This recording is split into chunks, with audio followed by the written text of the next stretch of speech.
that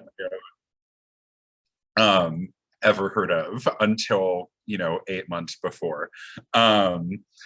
And so that also turned out I was very lucky. I was chosen to be a congressional fellow by the American Chemical Society as part of the broader STPF program.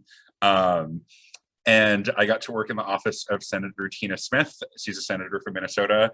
And it turned out, having done coronavirus journalism over the summer, was a very good segue, because they wanted me to actually work on health and education policy, which is also not kind of my full background, but I was very good at learning how to quickly pick up things.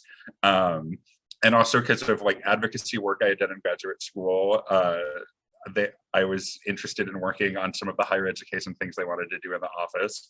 And so it was kind of strange working virtually, but in Congress. So I was doing a lot of the work every day, but it felt weird not knowing. I know I have worked with a bunch of congressional staff from other offices, but I could not point them out to you in a crowd because I didn't see their faces aside from a few. And that was really cool. I was really interested in, again, kind of understanding, well, how does a senator take new information? How do they kind of direct an agency to help answer questions? And so Senator Smith was really interested in questions about testing and vaccine distribution and vaccine equity. And so it was really cool getting to kind of learn those and feed into her thoughts, and also kind of see how do we maybe work with the federal agencies to kind of prioritize these questions. How does the administration view these? So it's also really interesting having the administration transition in the middle of that fellowship too. So, and I really appreciated kind of getting to see that broad view that Congress works on. And that was kind of a very good segue to my role at the embassy now, where I'm also kind of doing lots of broad topics and helping connect or convene lots of collaborators now in 2 countries instead of just one.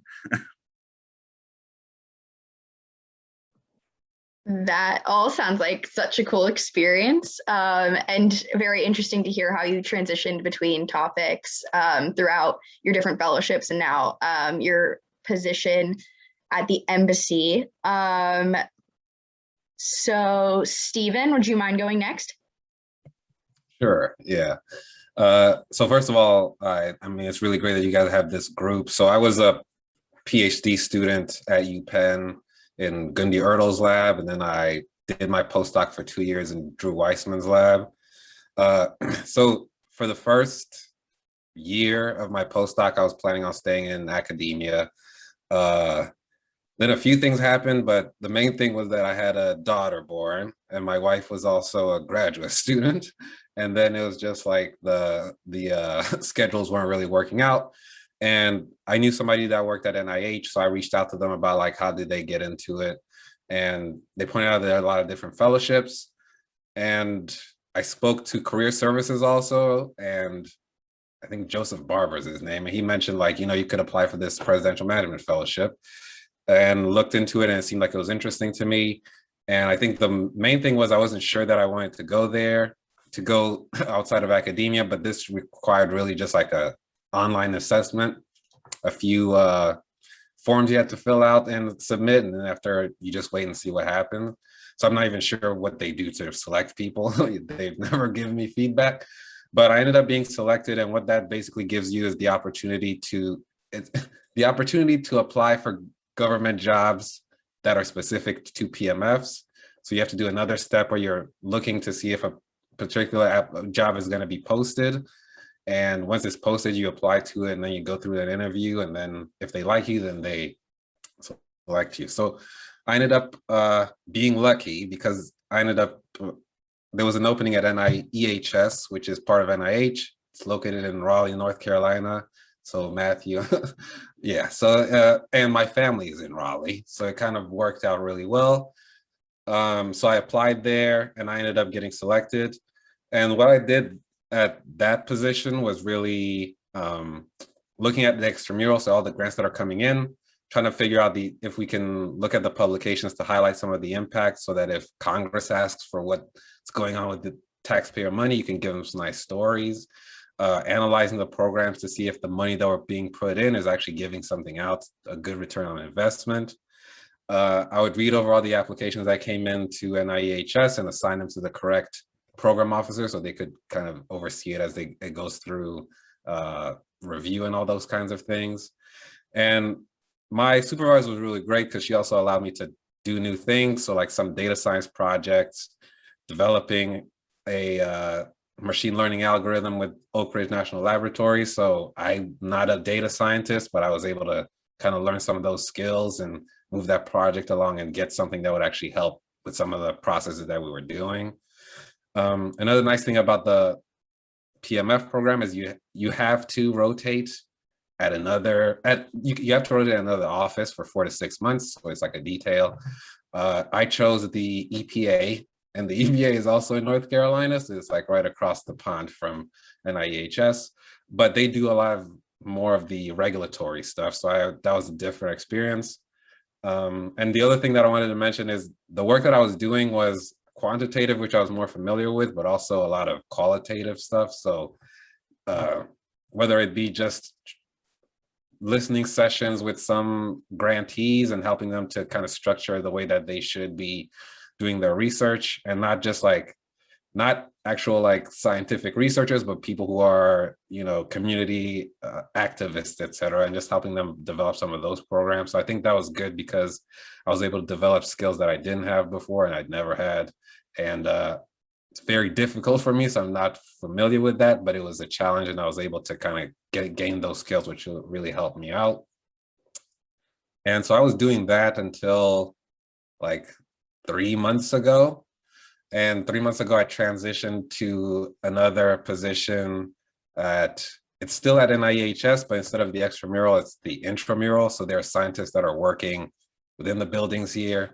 And so what I do is I help the scientific director with different things related to policy, you know, moving along tenure track investigators and making sure basically that the science is being done and that all the scientists have what they need. So it's more of an administrative position. And I think you guys are all familiar with the fact that climate change has become a big thing. So I'm working on a group to try to, hopefully we'll get money to do some of that research and trying to figure out the best way to spend that money and get something that will actually help us out. So I think that's been an exciting thing because there's a lot of information, a lot of movement going on with that. So that's where I am right now. And I guess I'll stop there and pass it off to the next person. Awesome, thank you. That sounds really, really cool. Could I have Leanna next? Hi, everyone. So I'm Leanna Vicari. I'm not sure how much you all know about the National Academies of Science, but I'll back up. I also was at Penn for my PhD, but in chemical engineering, and I was part of PSPDG back in the day.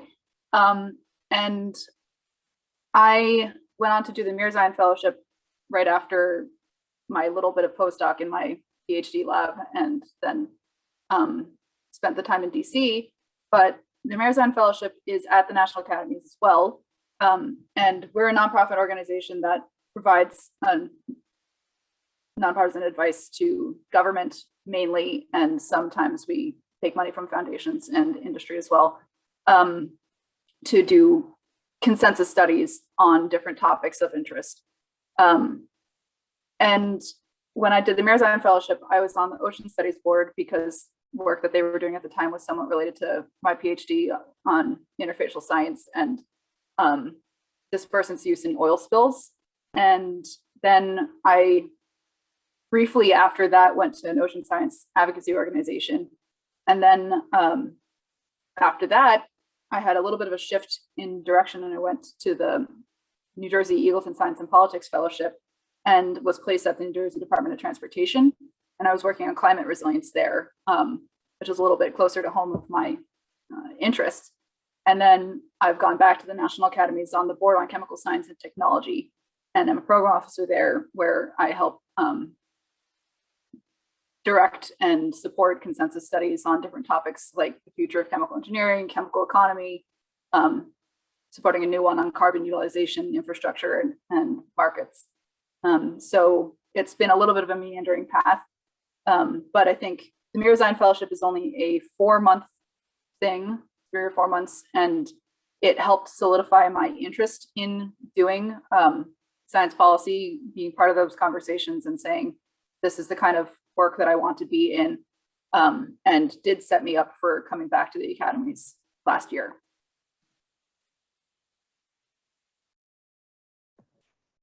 Okay, thank you. And last but not least, Eric. Great, thanks. Happy to be here today. I feel obligated to give a little disclaimer that what I am saying here today does not necessarily or does not represent the opinions of GAO. They're my own personal opinions. But yeah, so a quick bio about myself is that I, like Matthew, did the Aaas Fellowship in 2020, 2021. And similarly, I had that same sort of awkward gap between applying for the fellowship in November and then needing to fill time until the following September to actually start the fellowship. So for me, what I did with that time is I did a policy-oriented fellowship with an organization called the Engineering Biology Research Consortium, which focuses mostly on synthetic biology or engineering biology topics in collaboration with about 150 academic scientists who are also involved with the organization. So while I was there, I helped lead the development of what we called a research roadmap, or really a sort of landscape look at where the field of microbiome engineering was, and then looking forward, trying to identify what some of the major scientific challenges or needs for the field were. Then after doing that postdoc, I started my Aaas Fellowship, and there I was working at USAID, or the US Agency for International Development, in the Innovation, Technology, and Research Office. So that office, really briefly, is aiming to try to enhance the use of data in program developments at USAID. So a lot of the history of international development hasn't necessarily been guided as strongly by data as maybe we as scientists would like. So that office has put in a lot of work trying to make sure that USAID is better about both collecting data and then using data in program design. So after that, I ended up only doing the Aaas Fellowship for 10 months because an opportunity came up to join the Government Accountability Office, which is a legislative agency similar to the Congressional Budget Office or the Congressional Research Service, which are these support agencies for Congress. So GAO is primarily known for the audit work that it does, kind of evaluating programs that are funded by the legislature to see whether they are effective and using funds wisely. But GAO also has a science and technology team, which I'm part of, which is primarily oriented towards really just bringing scientific expertise to GAO, as well as making sure that there is some source of nonpartisan scientific knowledge for Congress. So one of the things that we primarily work on are putting together what we call technology assessments. And what these are reports of about 30 to 60 pages long, where teams at GAO in the science and technology team will go out, interview experts in the field, and then put it all together so that we can send it to Congress and say, these are the important issues in, say, artificial intelligence that you should be paying attention to. And here are a couple of opportunities for policy, or here are a few policy options that you could consider to address, say, these main challenges that we've identified. So I'll stop there and happy to answer any follow-up questions. Awesome. Thank you all for sharing your experience and kind of like your career trajectory, which kind of shed the light on what's the exit opportunities for those different fellowships. And I guess like we have like a lot of interesting questions to kind of like wait in the line. We'll start with the first one. So what do you think that makes an applicant competitive, and how did you kind of like prepare for it? So anyone, feel free to kind of like volunteer to start that. I mean, I can probably start. So I know for me, even though like I ended up applying like more of a last minute thing, once it got to the actual interview part, I was I work with career services like a lot because they don't have to pay for it, and you can bother them as many times as possible. So I was, yeah, I think it was Joseph Barber where I went into his office a few times to uh, arrange my CV correctly and make sure that it made sense and it doesn't have any extra information, because especially when you're applying to like government positions, it's very different from if you're applying to academic positions. So you have to really uh, craft your CV so that it's concise and it also highlights all your strengths and doesn't just have a whole lot of scientific jargon in there. And the other thing is, he also had me do some practice interviews, and some of those were even taped, and we had to just like go over it afterwards, which is not great because he'll tell you like, this is what I noticed, you're stumbling here, you're moving your hands too much, et cetera, et cetera. But it helps you, he helps me a lot because when you're answering questions, they really like this STAR thing, which is like a situation task, what you did to resolve it, et cetera. And so once it came for the interview time, then I was pretty much ready with those things, and it was less nerve-wracking for me. So those things I think helped me out a lot. Yeah, I'll hop in here. I think what Stephen was saying is definitely true. Federal government jobs have a weird application, and if you are considering applying to things at USA Jobs, the government job portal, I would really strongly recommend talking to someone who has applied to something there, because there are weird requirements about how you should be writing your application materials. But I think more broadly, one thing that I would really encourage people to think about is understanding how to explain your science without using jargon. I think that really anywhere you go in science policy, there's going to be you will end up at a point where you will be required to explain a scientific topic where you're not necessarily the expert, or you will be in a role where you are talking to someone who's an expert on the topic, but then will need to communicate what they've told you to someone else who's not a scientist. So that, I think, if I had to pick out a single skill, learning how to communicate science without using jargon would be a really valuable skill.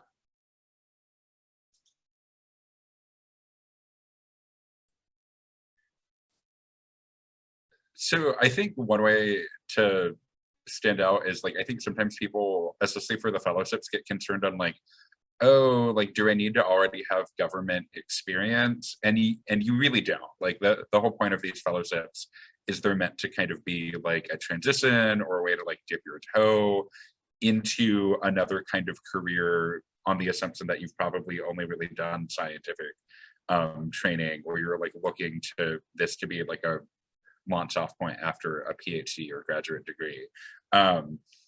And so the way to maybe distinguish yourself though is like understanding skills that would be relevant. So like Eric said, science communication is a really vital skill.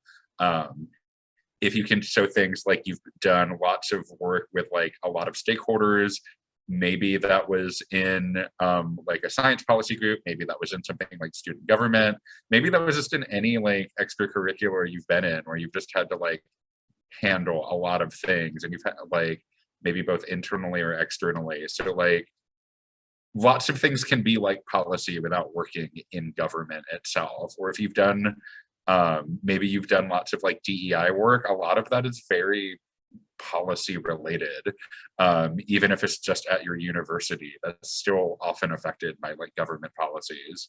So I think like if you can show examples of like working with stakeholders, having to like kind of convene a lot of different people together, or reaching out to like broad audiences, are all really vital things in the government. And you could have done that in lots of different ways. So I'm not going to list it all, but I imagine like that applies to lots of things you've done. And even it's probably applied to things you've done in your own labs too, especially if you've mentored lots of students, or you've been responsible for like instruments, or like sharing things in user facilities.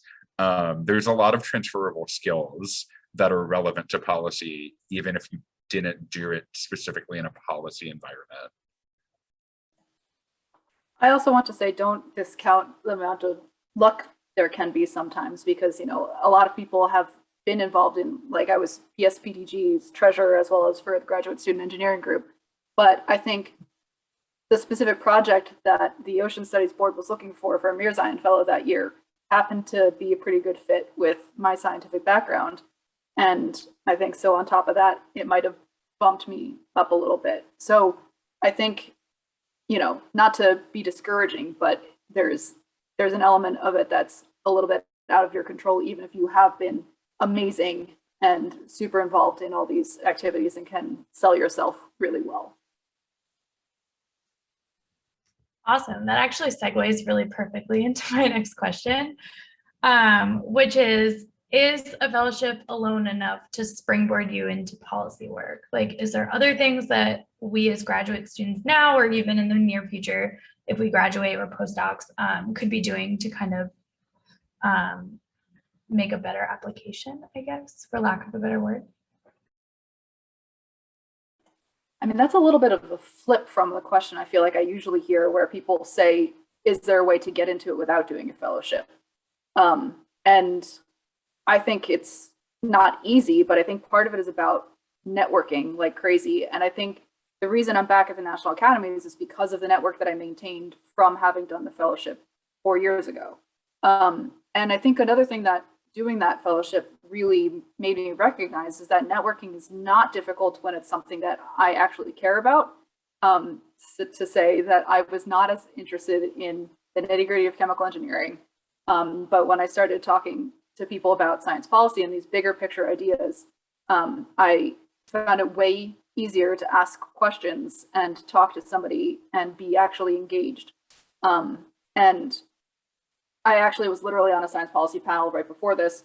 And one thing that we were talking about is networking is not just networking up, it's also networking within your peers and maintaining relationships with people who you know have similar interests and similar intentions as a career path, and you can help each other out and give and take within that network. And it's not just, you know, it's not just transactional, but it's being supportive of the people who are doing things that you also care about.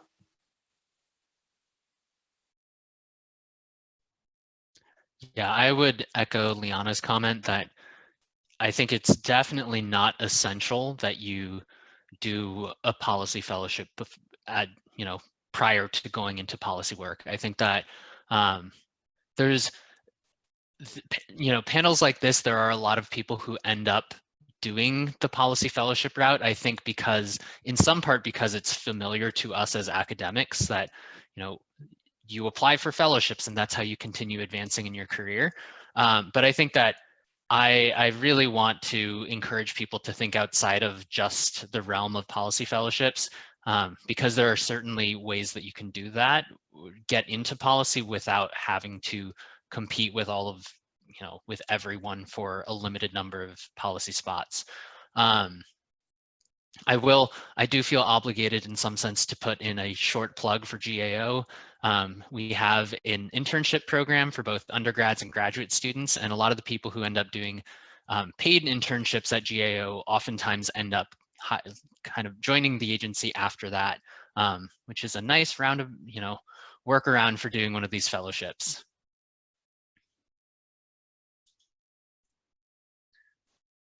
Yeah, I would agree with both Liana and Eric. You don't need the fellowship to get into policy. It is, like Eric says, it's familiar, and it's kind of like a nice transition, and that is like meant to help us. But like, also, like, if there's things that are like really specific to your research, you could probably be really qualified for that on USA Jobs and understanding the reared application system straight out of graduate school, if it's like directly related to your own research. The fellowship maybe lets you go a bit broader or like switch topics, kind of like a postdoc in that sense. And the other thing is, like, it's really broad too, like kind of like what might be transferable. So like, having worked in a congressional fellowship, it was actually really hard trying to apply to some executive branch positions, because it turns out like those sides don't necessarily translate into each other.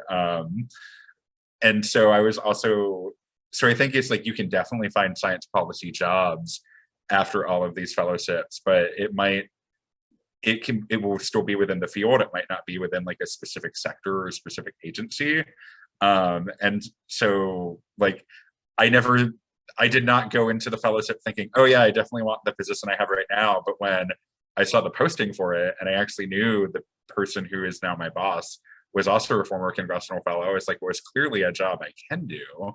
And now that I'm here, I guess I should say, I've not been speaking on behalf of the embassy at all, but I definitely don't know the HR side. But like, talking to my other colleagues, there's many counterparts like me throughout the US and the consulates the British government has.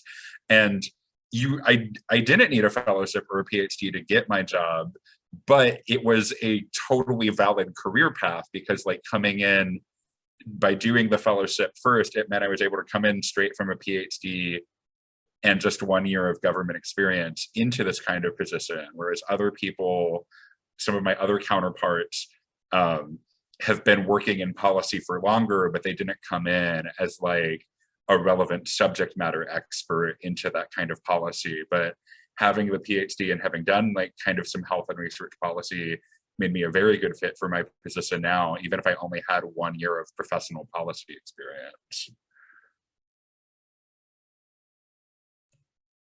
Yeah, and I don't have too much to add. I think what Liana said, I would echo. I know for me, I'm a very much of an introvert. And so just networking just doesn't seem like a natural thing. And it's just like, yeah, it's just harder for me to do. But it just, as soon as even before I applied, I was reaching out to different people who had gone through the fellowship and asking them about, what's your position like really? Because I want to know if I'll even like what you're doing and I'm a good fit for that.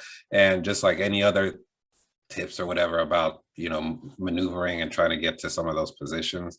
So Penn has a really good network, and I think there are people here who will undoubtedly help you out with some of that stuff. Because yeah, just applying to USA jobs, I know I did that before, and it's just if you are not very sure of yourself, they can just HR will say, oh, you're not qualified. But you have to be able to say that you are, these are examples of why I am qualified, and really not trying to be too humble, really.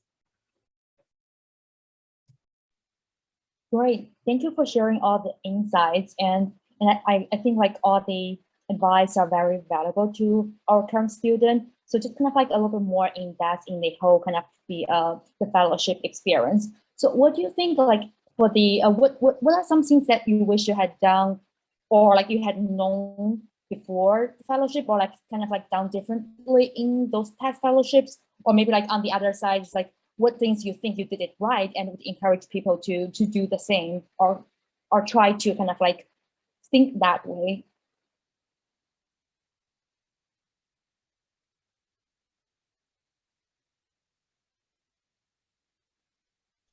I mean, I will say that, one thing I would have done differently that I couldn't have had any control over is that it would have been great to actually do the fellowship in person.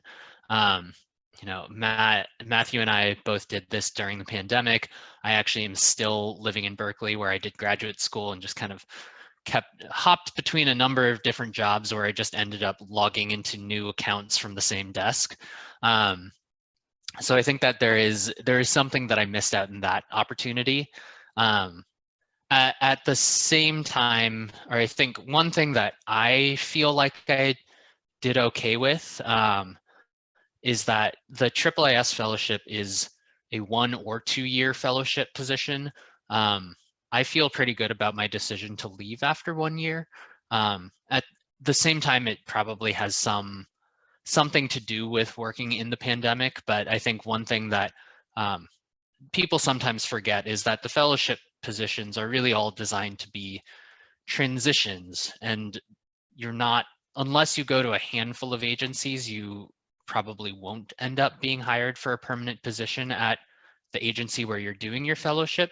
So I think that it's worth, if you are doing one of these fellowships, just considering the fact that, keep an eye out for exit strategies, because the ultimate goal is to make sure that you can actually end up in a long-term position rather than hopping between fellowships for the, for 3 or 4 years of your career? I will say this isn't to regret necessarily, but I think it's useful to be aware that you won't necessarily have a good time.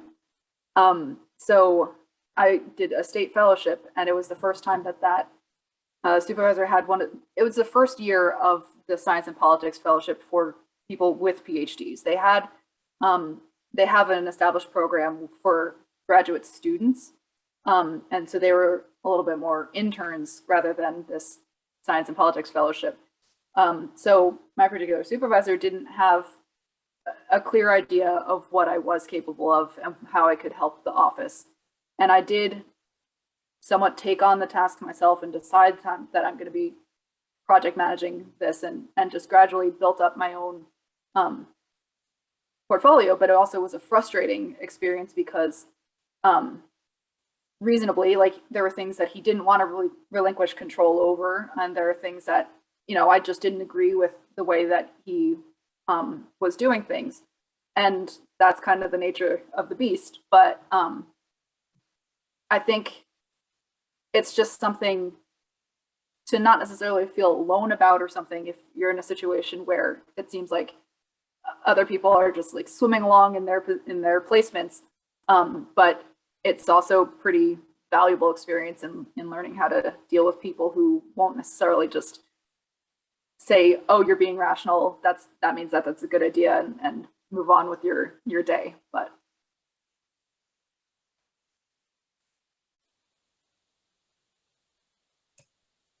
yeah, and I guess I can talk. So like I mentioned, so the program that I was in is a 2-year program. 4 to 6 of those months, you're supposed to do a detail somewhere. And I did it at EPA. I think I was regionally locked in because I do have like 2 children and stuff. But I was in person, and there was an opportunity to do a rotation actually somewhere that was more of an international base. And I think that I would have gotten a lot more experience or interesting experience there.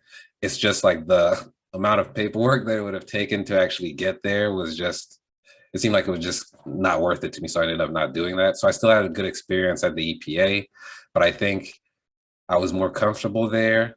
And usually when you're more comfortable, you get like your skills don't develop as much. And so I definitely, that's one thing that I've kept in mind. So that's why I was at the position I was for, I think, 4 years. And I started feeling comfortable again. And this other opportunity came up where I thought, again, I might be uncomfortable, so let me just try it out, that kind of thing. And I was able to do a detail there before. And I think just those kinds of things is you don't want to, you want to enjoy what you're doing, but you also don't want to just have your skills stagnate. So. Cool, thank you. Asking this like a true academic, if you were to change your mind right now and want to go back to academia, is that possible once you enter the science policy area?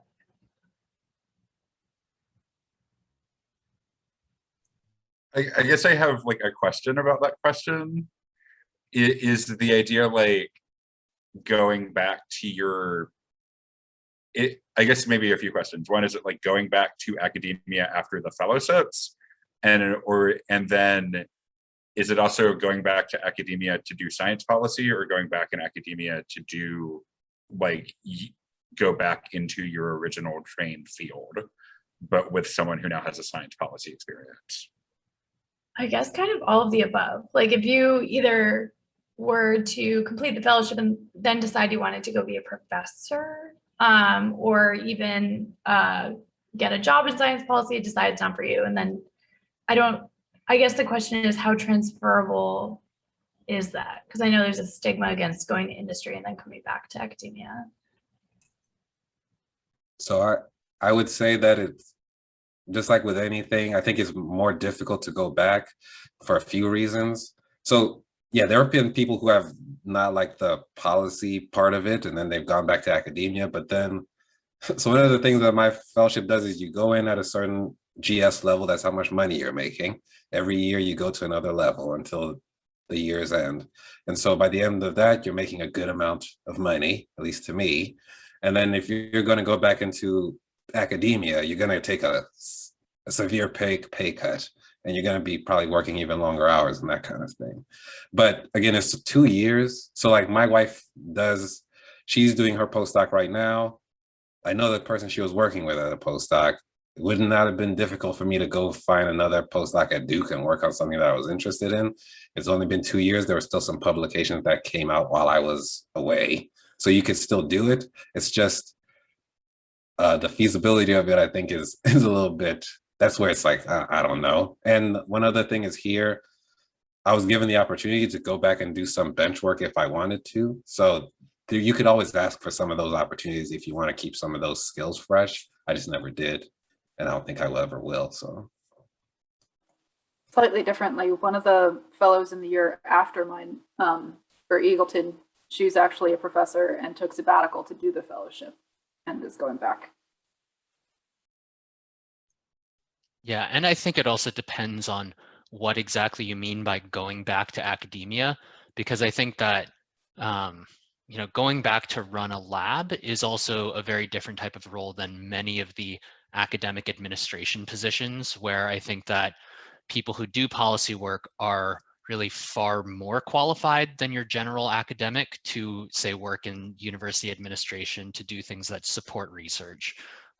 So to go back and run a lab, you might need to play your cards right, but there's a lot of other things that happen within academia where policy experience, I think, is very valuable and really valued more than necessarily an additional year or two of a postdoc.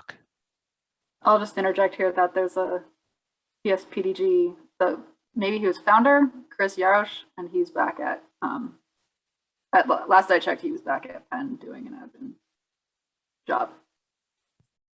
I would say there are, as Cecilia is like, I think kind of what Stephen hit on a lot is like the time is like the longer you're gone, the harder it is to go back, unless you can kind of show the relevant. So like there are a decent number of people who like do one of the fellowships that are 1 or 2 years, and then it probably helps if they still had research and do go back into a research role. We've like discovered like our science policy group at UVA discovered a surprising number of tenured professors did in fact do like STPF for a year or two, like immediately after grad school, and then went back to the academic track.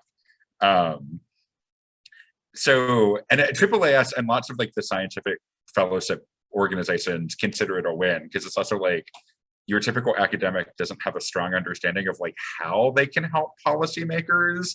So like having done the fellowship, like having now been in Congress, I'm like, I know what I want from my interactions from subject matter experts. And now I also kind of want to help subject matter experts be like, it's like, here's what like you need to stress, here's what I really don't care about. Like, I get that it's useful for you as a scientist, but it's not going to be relevant to a policymaker. And kind of also like Eric says, like sometimes that also means you have a very good role as like government relations or communications or like vice president of research office or something at your university, because those might be the offices that help the academics who are running labs translate their knowledge into policy making or policy development. And I would say there are like also opportunities to do science policy academically, which is like, it might still be a professor, or there are like sometimes like science policy, there's like some kind of science policy centers at universities. I don't know much about that still. I think it's cool. And I like sometimes look those up because they also just have like good ideas about like maybe how to think about policy. But I don't know enough about that track and would also love to learn more. Awesome. So this will be the last question to wrap up this whole like panelist discussion before we enter the breakout room session. I'm sure our audience can't wait for that. So I will just make it brief, and that's just like, is there anything else that you want to share with us in regards to fellowship or science policy or your current career?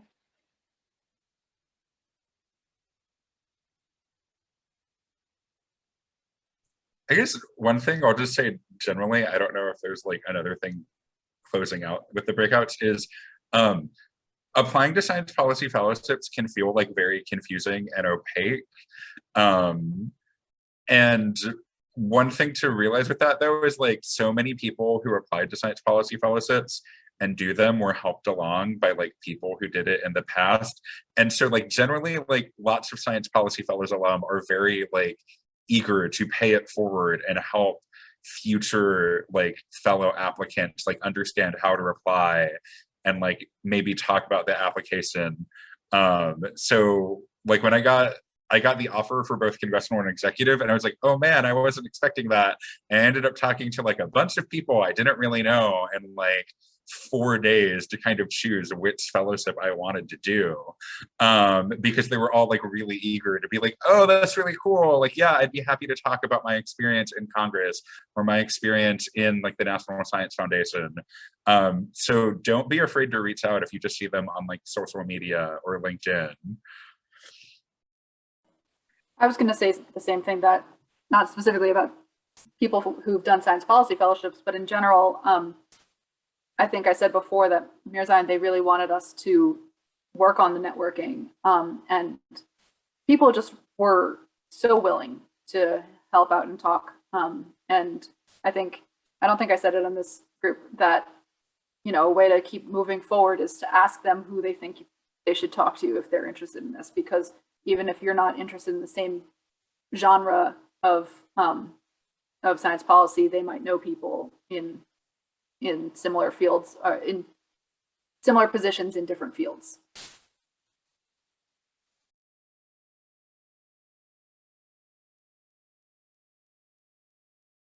Yeah, and I don't have anything to add on top of what Matthew and Liana said, but definitely agree with both of their comments.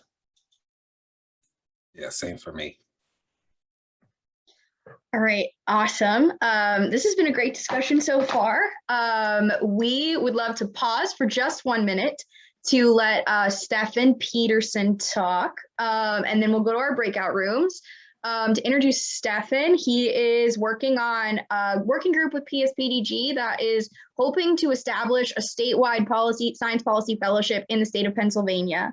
So I will hand it over to him for just a minute. Thanks, Katie. Can you guys hear me? Okay. Mm-hmm. Hey everybody, I'm just here to do like a brief announcement and talk about our working group. There are a few of us from PSPDG as well as the Penn State Science Policy Group who are currently working towards developing a state science and technology policy fellowship, kind of like the Eagleton one in New Jersey. And we are looking for a few more people to join our lead team and help out with things as we go along. So we're looking for a couple people who would be interested. And what this looks like is we meet about once a week for an hour to go over organizational things. We are currently in the process of meeting with state legislators in the General Assembly to get their support for the development of this fellowship. And so anybody who is interested in this kind of stuff, really interested, is like are organized and willing to go through these meetings and really get up to speed quickly with some of this like state science policy world, just email me. I'll put my email in the chat right now, and we can talk. This is a project or working group that is looking more for like a long-term kind of a thing. So anybody who's really interested in jumping on, we'll be doing this for a while until we get a fellowship up and running. But we'd love anybody to join in. Yes, we are in touch with Debbie Stein and their group. And the time commitment per week is at least like an hour and can go up to maybe like 3 or 4 hours at most. We have meetings with Debbie Stein and a bunch of other state science policy people throughout the country.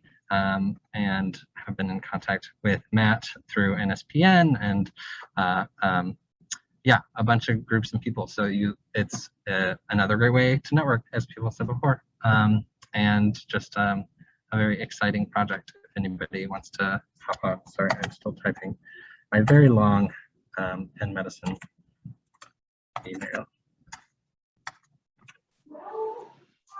Okay, cool. Yeah, thank you so much, Katie. Yeah, no problem. I hope we're able to get that off the ground. I think that would be a really cool opportunity. And I felt like it would be an overlapping interest for the people who are interested in attending a fellowships panel anyway. So I think we're going to move to breakout rooms now. Allison is getting them set up. We'll have all of our panelists in a different breakout room, so you'll be able to assign yourself, and feel free to jump around and ask questions of all 4 of our panelists. And in case anyone exits before breakout rooms are closed, just wanted to say thank you for coming, and thank you so much to our panelists for all of your awesome insight. I've never actually done assign your own breakout rooms, but I've named 4 rooms after our 4 panelists, so feel free to assign your